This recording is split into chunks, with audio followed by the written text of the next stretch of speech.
And we're back. It's so exciting to be running open homes again. We're seeing solid buyer inquiry and averaging just under 10 groups per viewing.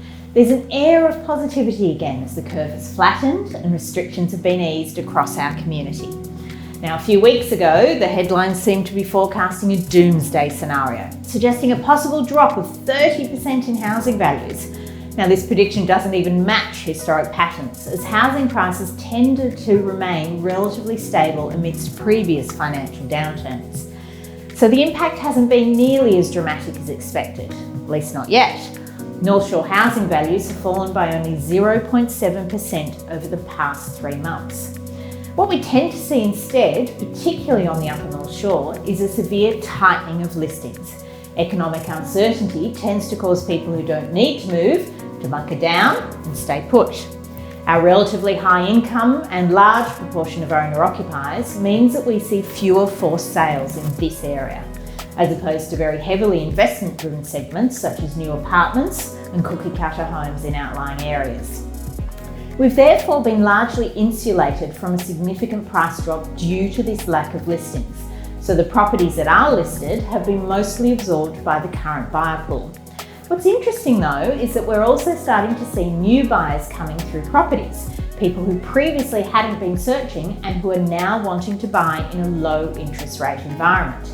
In fact, the RBA's commitment to keep interest rates at record low levels for the foreseeable future is a key factor in protecting property values going forward. What remains to be seen though is how consumer sentiment will fare later in the year. Unemployment and underemployment have already increased. Due to the nature of the pandemic, it's not a broad sweeping impact though, as with previous downturns, with the obvious industries of tourism and entertainment bearing the brunt. Of greater impact to Sydney will be a drop in migration, with overseas arrivals plummeting.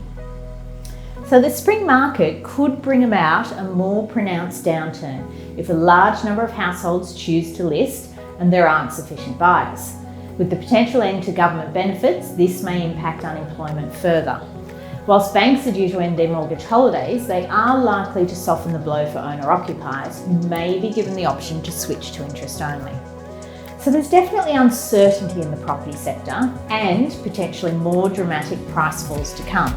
But history suggests that the Upper North Shore market will weather the storm more confidently than other locations. The recovery won't be rapid. It may take up to 2 years before we are back on a growth trajectory.